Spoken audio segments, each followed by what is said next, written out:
and welcome to my channel.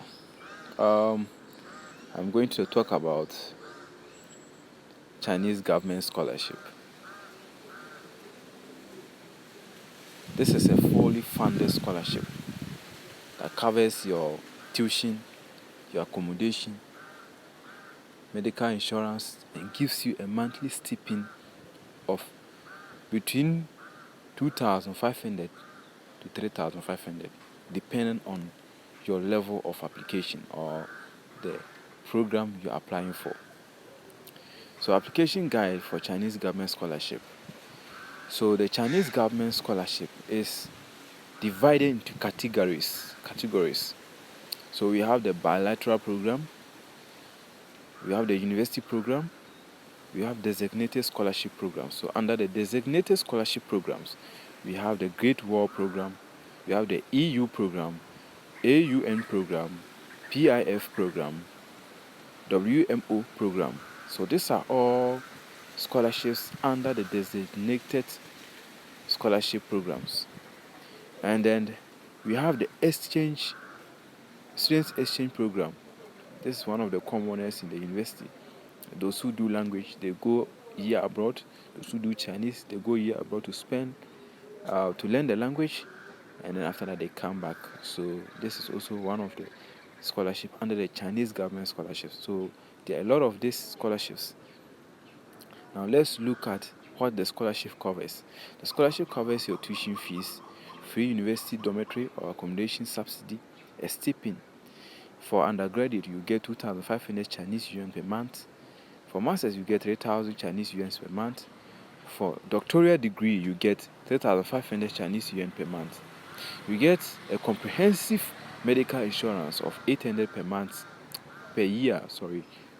That is for those who are spending more than a year.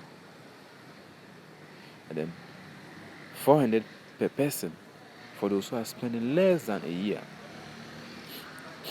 So those who are doing 5 months course and below will be giving 4,400 Chinese yuan for their medical insurance. Let's look at eligibility. To be eligible, you have to be a citizen of a country other than the PRC and be in good health, mentally and physically. Be academically excellent, holder of high school diploma or equivalent. So you have to be under the age of 25. If you are applying for masters, you have to be under the age of 35. If you are applying for doctoral degree, you have to be under the age of 40. If you are applying for general scholar program, you have to be under the age of 45. If you are applying for senior scholar program, you have to be under the age of 50. You must have passed the HSK level 3 when applying for Chinese taught undergraduate or general scholar program. So if you are going to apply for Chinese taught program which is taught in Chinese, is imperative that you know the Chinese language. You have taken the HSC test.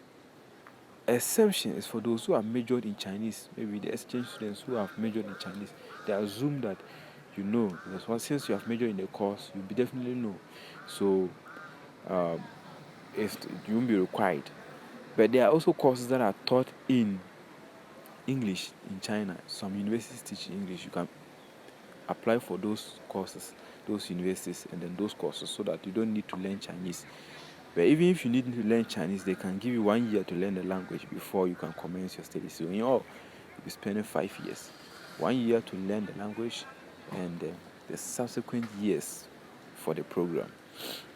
So if you don't have the language, it shouldn't be a problem. So if you are applying for postgraduate program, you have to have HSC level 4.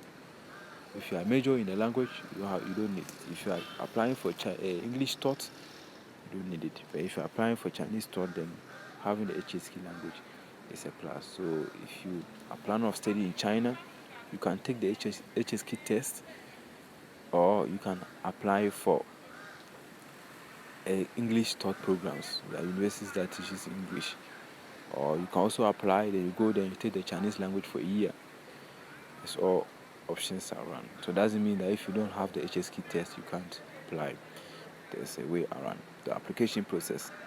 Applicants shall learn about designated Chinese universities and major they offer by visiting website. So you go to the website campuschina.org. I will leave the link in the description box.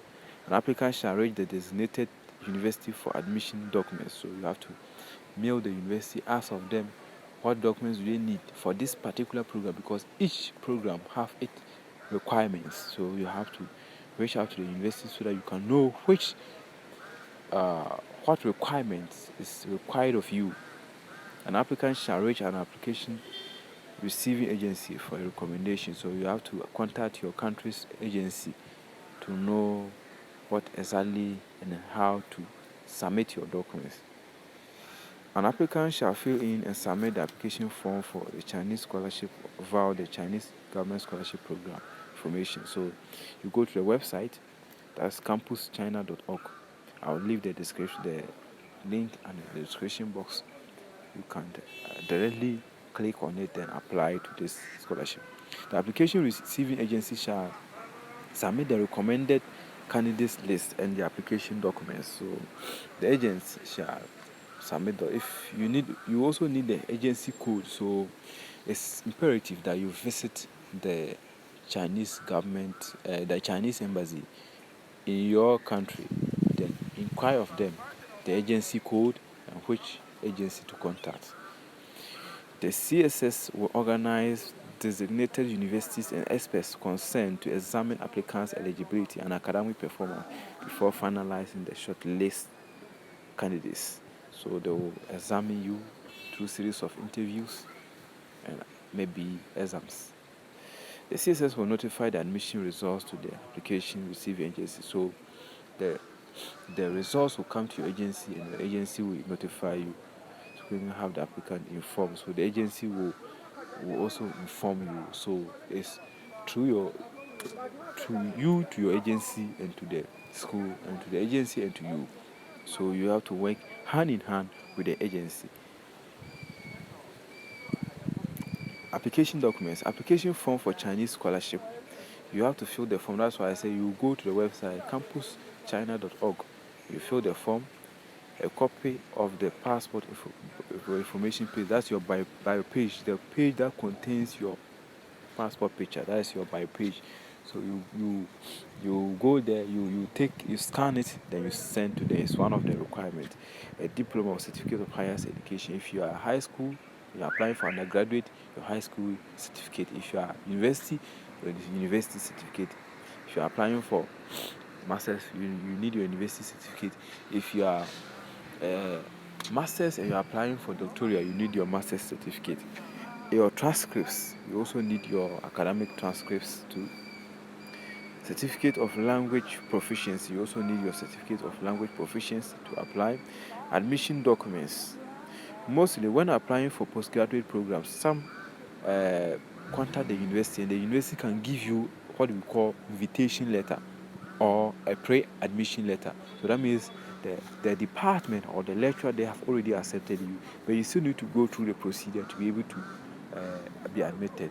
So when you have that letter, it makes the process, it serves as a catalyst. It makes the process very faster for you. It guarantees your admission because already they have accepted you, but you need to also go through the process. So having that from the university is a plus. A study or research program, you have to write, what do you call it? A proposal. You have to write a statement of purpose. Why you want to study in China? Why you want to study that course? How you will be able to structure your studies? After studies, will you come back to your country? And what will that degree do to you? How will you use that degree to help your country? And how will that degree strengthen the relationship? And how will your program strengthen the relationship between China and your country? So you have to put in all this into your statement of purpose to be able to convince them. Then you need recommendation letters from your professors too. At least a minimum of 2 letters. An applicant for the arts or design program shall provide his or her own work. So if you are applying for arts or design, you shall provide works for them to see. Applicant to study in China for more than 6 months shall submit a copy of the foreign physical examination. That's what we call medicals. You go to the hospital, they will examine you. You will get a form. Most of them they have. Sometimes you have to print the form online through the campus china.org. You will get a form there. You print it, or you go to the css.edu.china. You can print the form through there. Then you send it to the hospital. Then you are fully examined. Applicants shall submit a valid certificate of non-criminal record. So you have to submit a certificate of non-criminal record showing that you don't have anything to do with anything that is illegal or criminal. You don't have any past records of criminality or something like that. You are clean. So this is mostly, we call it police clearance certificate. If you have it, you go to the police station, they will give it to you.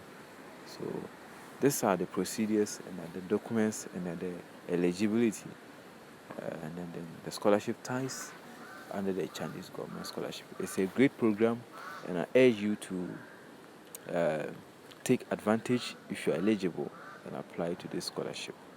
Thank you very much. I'll put the link under the description box so that you can directly go to the site, read more about it, contact the embassy if you need more information. Good luck.